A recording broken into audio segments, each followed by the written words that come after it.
सपने मत देखो, मेरा बापू कहता था, लेकिन मैंने सपना देखा। ये सीन आप में से काफ़ी लोगों ने देखा ही होगा। अब ये तो मूवी है, रियलिटी नहीं। पर अगर मैं कहूँ ये कहानी किसकी असली ज़िंदगी है तो तुम मानोगे?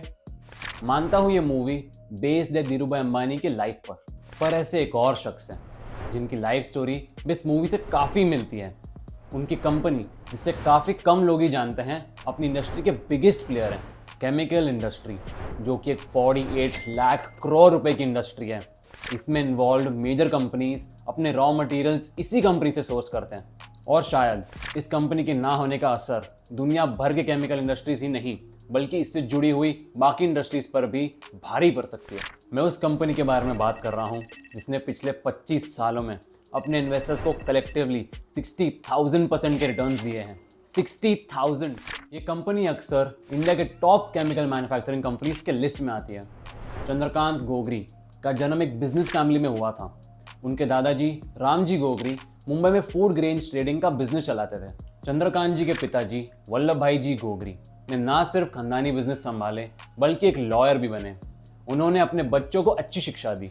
चंद्रकांत जी ने अपनी पढ़ाई की शुरुआत की यूडीसीटी से, जहां उन्होंने केमिकल इंजीनियरिंग की डिग्री 1969 में हासिल की, जो उनके आगे के सफ़र का एक स्ट्रॉन्ग फाउंडेशन बना।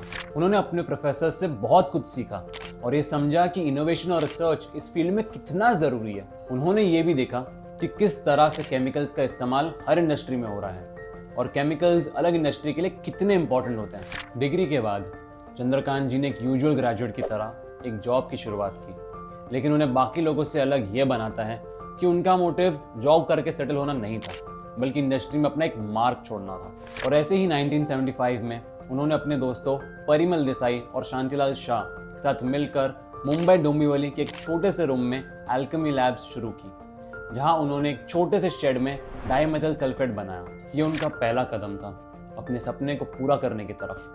एल्केमी लैब से उन्हें बिजनेस की दुनिया की प्रैक्टिकल एक्सपीरियंस मिली और उन्होंने सीखा कैसे एक स्टार्टअप को चलाना होता है। 1984 में चंद्रकांत जी ने एल्केमी लैब से आरती इंडस्ट्रीज को फॉर्म किया। उनका विजन एक ऐसी कंपनी बनाना था जो इंडिया को केमिकल मैन्युफैक्चरिंग इंडस्ट्रीज में एक ग्लोबल लेवल पर पहुंचा सके, और कुछ ही सालों में उन्होंने अपना ये सपना अचीव कर लिया। कैसे? क्वालिटी और इनोवेशन पर फोकस करके। आरती इंडस्ट्रीज के अर्ली सक्सेस का मेन रीजन ये था कि वो रिसर्च एंड डेवलपमेंट पर काफ़ी फोकस करते थे। उन्होंने अपने प्रोडक्ट रेंज और मैन्युफैक्चरिंग कैपेबिलिटीज को तेज़ी से बढ़ाया। उन्हें समझा कि मार्केट के ज़रूरतों को समझना और उसके अकॉर्डिंग प्रोडक्ट्स डेवलप करना ज़रूरी है। आरती इंडस्ट्रीज की शुरुआत छोटी सी थी, लेकिन उन्होंने जल्दी डाइमेथाइल सल्फेट के अलावा और भी केमिकल्स पर फोकस किया।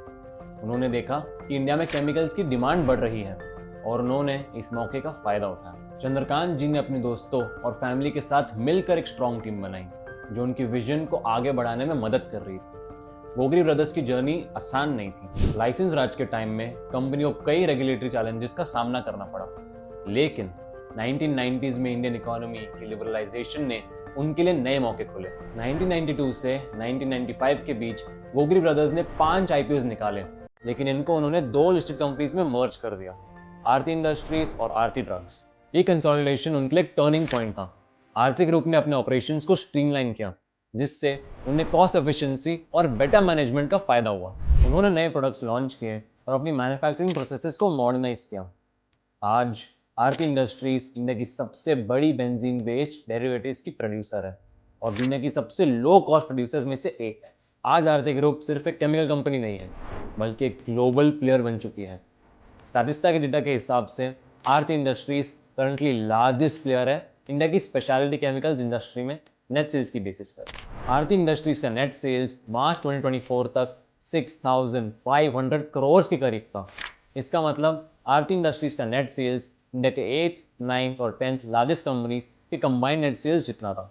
सिर्फ और सिर्फ इंडिया में आरती ग्रुप की सब्सिडरी आरती इंडस्ट्रीज के 16 मैन्युफैक्चरिंग फैसिलिटी है, जो कि इनके पीयर्स के कंपैरिजन में सबसे ज़्यादा है।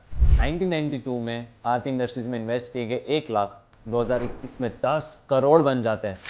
और आरती ग्रुप की रिसेंटली लिस्टेड कंपनी आरती फार्मा ने तो 1 साल में इन्वेस्टर्स के पैसे डबल कर दिए।